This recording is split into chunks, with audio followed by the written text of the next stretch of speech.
This man died many years ago. I am very sure of what I am saying.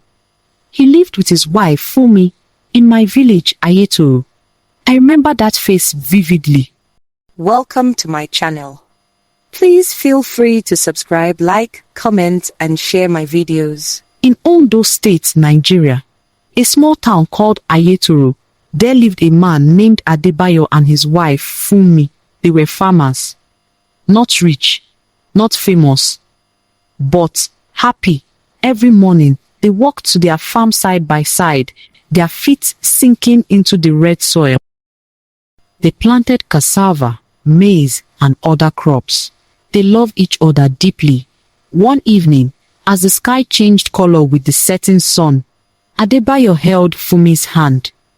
"If I die today," he said softly, "follow me. I do not want to live without you."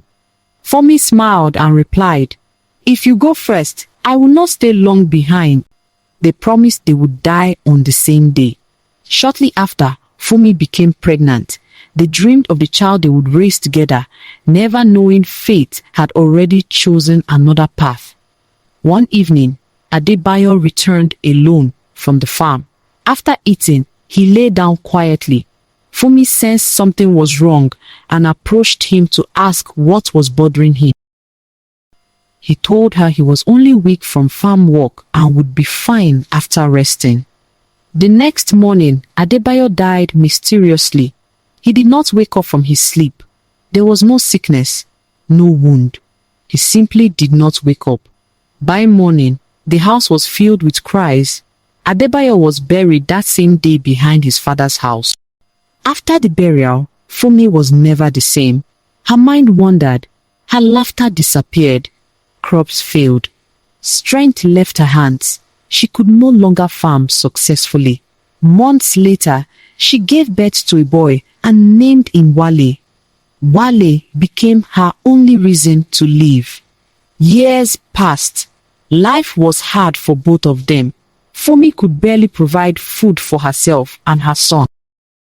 One day, a man named Babatimi came to Ayetoro.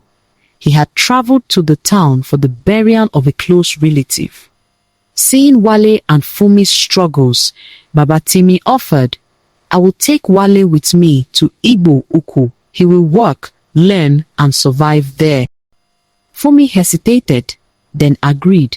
She prayed her son would find the good life she could not give him. In Igbo-Ukwu, life was calm at first.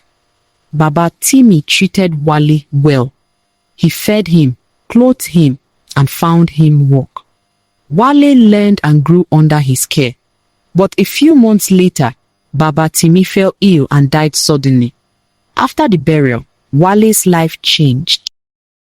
Babatimi's wife became harsh. She overworked him, scolded him, and sometimes denied him food.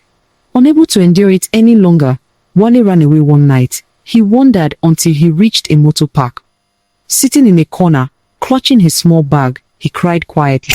At the same park, a man named Kule waited for his goods to arrive from another town.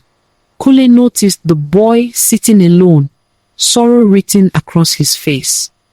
After a long moment, Kule approached him and asked gently, "Why are you crying?" Wale told him everything. Kule listened silently, then said, "Come with me." That night, unsure of where else to go or what to do next, Wale followed Kule to his house. Kule lived quietly in Igbo-Ukwu. He was married to Chioma, but for many years they had no children. When Wale came into their home, Chioma welcomed him warmly. She treated him like family. Months later, Chioma became pregnant. She gave birth to twin boys, Ibube and Ibuka. Years passed. Kule's business continued to grow. He treated Wale just like his other sons, and life seemed peaceful. On Kule and Chioma's 10th wedding anniversary, they took a family photograph. In the picture stood Kule, Chioma, the twin boys, and Wale. One day, while business was going smoothly in the market, where Kule sold his goods, he stepped out to buy nylon from a neighboring shop. An old Yoruba man selling kola nuts saw him. He froze. then shouted loudly, "Adebayo!" A crowd gathered as the man declared, "This man died many years ago. I am very sure of what I am saying. He lived with his wife Funmi in my village, Ayetoro." I remember that face vividly. Kule said nothing. He quietly walked away. He did not return home that night, and nobody ever saw him again. Chioma, the twins, and Wale waited patiently for his return, but it never happened. It was as though he had disappeared into thin air. No one saw where he went after leaving the market.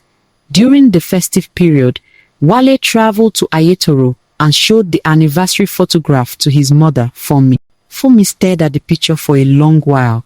Her hands trembled. Tears fell. She whispered, "Your master is your father." Adebayo. Wale could not believe his ears. He was unsure if his mother was mentally stable. When Wale returned to Igbo-Ukwu, he casually told his madam, Chioma, what his mother had said about her husband. Shocked, Chioma traveled with the twins to Ayetoro to verify the truth. They visited the grave. There was no doubt. The name on the tombstone read, Adebayo. Adebayo had lived twice. In Yoruba land, he died. In Igbo land, he lived. But when the past finally remembered him, even the living could not escape it. This is Akudaya, a man who lives only until he is recognized